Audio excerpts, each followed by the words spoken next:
जय श्री राम। आइए एक प्रसंग सुनाते हैं। इस प्रसंग का मूल भाव ये है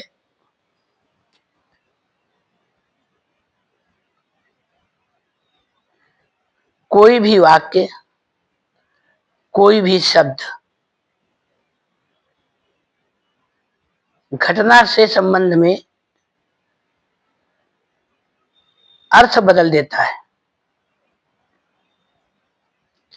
एक ही शब्द, एक ही भाव, अर्थ कैसे बदलते हैं, थोड़ा इसको प्रसंगागत बता रहे हैं।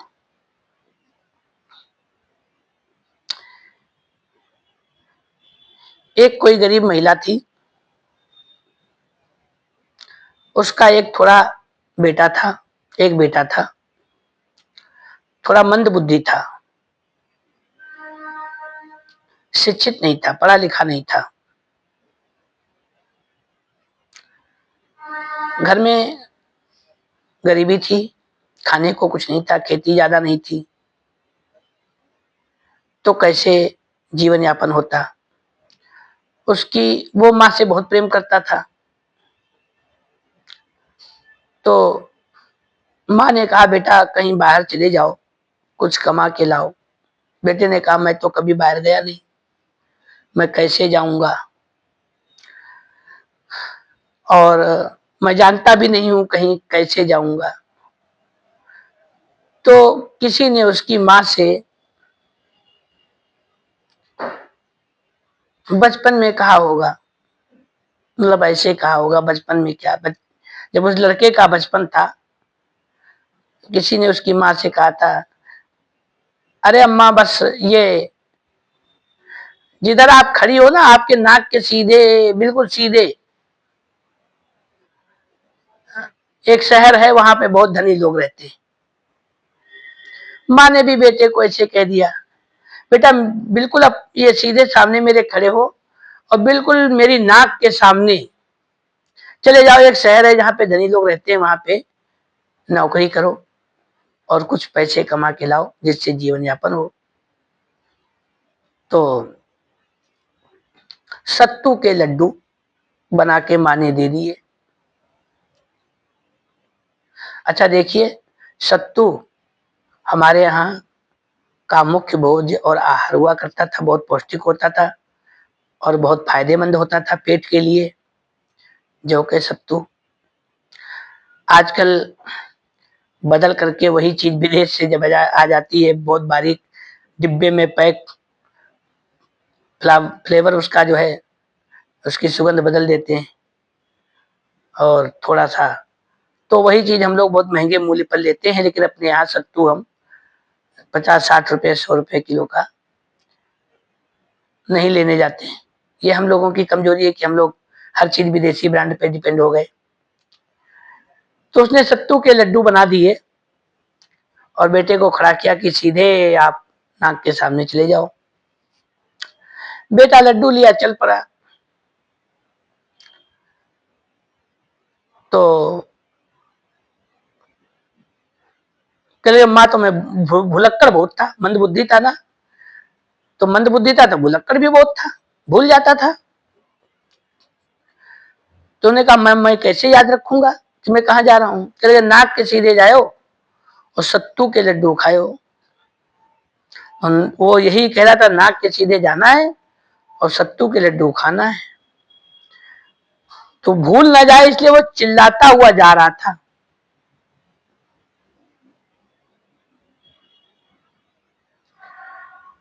तो किसी ने रास्ते में उसको रोका, भैया तुम क्या चिल्लाते हुए जा रहे हो। तो उसने कहा कि मेरी माँ ने ऐसे कहा था। तो वो अपने खेत में काम कर रहा था, उसके खेत में चिड़िया बहुत थी। ये अपने खेत में जो है, गांव में जब था, मंदबुद्धि लड़का जो जा रहा था, ये अपने गांव में किसी की चिड़िया बचाता था, चिड़ियों को उड़ा देता था। ने कहा तुम्हारा खेत चिड़िया खाए जा रही है और तुम बैठे हो। तो उसने कहा राम की चिड़िया राम का खेत, चिड़ियों खा लो भर भर पेट।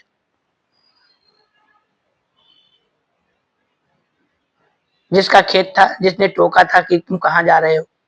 अब ये अपना वाला तो भूल गया कि मुझे मेरी माँ ने क्या कहा था। अब इसने जो है आगे कहना शुरू किया, चलते चलते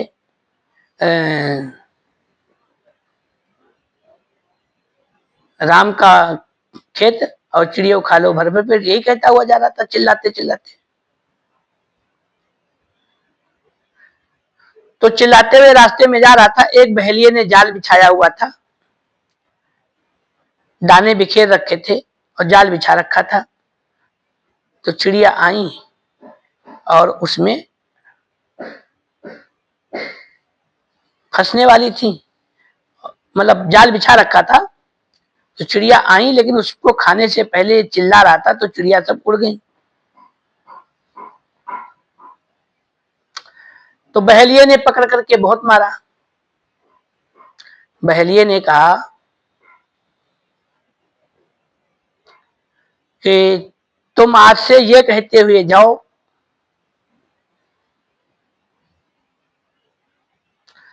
कि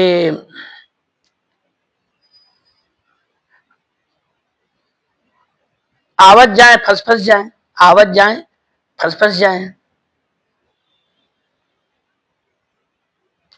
तो ये कहते हुए चला। अब चूंकि मंद बुद्धि था, उसे खुद का ज्ञान नहीं था, तो वो कहते हुए चला आवत जाए फंस फंस जाए।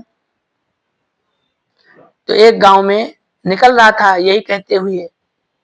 उस गांव में चोर कहीं पे चोरी करने के लिए सेंध लगा रहे थे, दीवार काट रहे थे। ये चिल्लाता हुआ जा रहा था,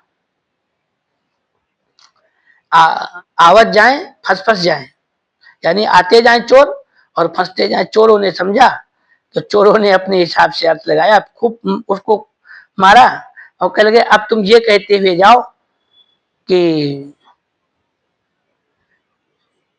ले जाए धर आवे, ले जाए धर आवे, यानी चोर जो है लेकर के जाए और धन रख करके आ जाए, ले जाए धर आवे।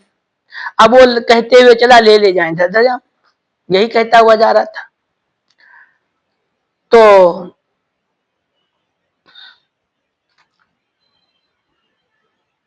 रास्ते में कुछ लोग जो है शव को लेके जा रहे थे। उन्होंने पकड़ा, कर गए ये तो बड़ा अशुभ बतला रहा है, ले जाए धर आवे, यानी हम अभी एक को लेके आए दूसरे को फिर लेके आवे। उन्होंने भी पकड़ करके उसकी कुटाई कर दी, खूब मारा। कह लगे भैया तुम भी बता दो मुझे क्या कहना है। कहने लगे तुम कहते हुए आगे यहां से चलो, राम करें अस्कबहू न होए, राम करें अस्कबहू न होए। तो वो कहते हुए चला राम करें अस्कबहू न होए, राम करें अस्कबहू न होए। एक गांव में निकल रहा था, बड़ी मन्नतों के बाद उस गांव की मुखिया प्रधान या सेठ जो भी था, उसके यहाँ पुत्र हुआ था। और ये कहता हुआ जा रहा था कि राम करें अस्कबहू न होए।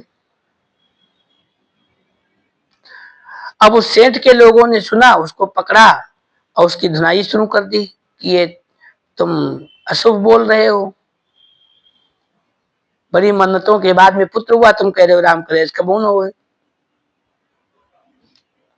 तो कह लगे भैया तुम भी बता दो क्या कहीं करके चले आगे। कह लगे कहो राम करें सब दिन हुए। अब वो कहते हुए चला राम करें सब दिन होए, राम करें सब दिन होए। कुछ आगे और बढ़ा तो एक गांव में आग लग गई थी। अब ये कहते हुए जा रहा था राम करें सब दिन होए। तो अब उस गांव के लोगों ने भी पकड़ा उसको और उसे मारना शुरू कर दिया। फिर उससे कहा कि भैया तुम बता दो क्या कहें।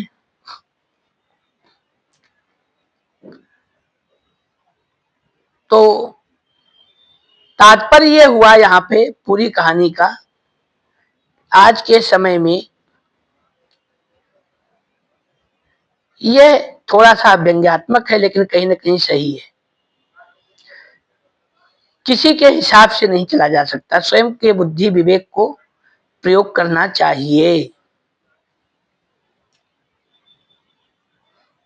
देखते हैं, राष्ट्र की बात, धर्म की बात, सनातन की बात, शुद्धता की बात, हित की बात, लोक की बात, परलोक की बात,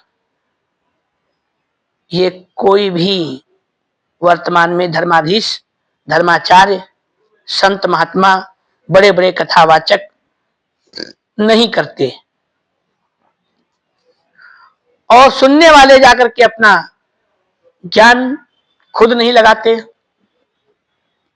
खुद विवेक उत्पन्न नहीं करते, जैसा उन्होंने कह दिया वैसा वो लेकर के बोलने चल पड़े, वैसा ही समझ लिया, अपना विवेक नहीं लगाया।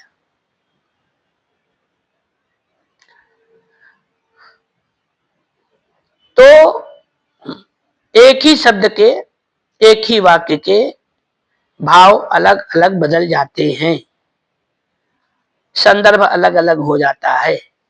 इसलिए स्वयं के विवेक को रखना चाहिए, स्वयं के विवेक को लगाना चाहिए, और किसी के कहने पर कुछ नहीं कहना चाहिए।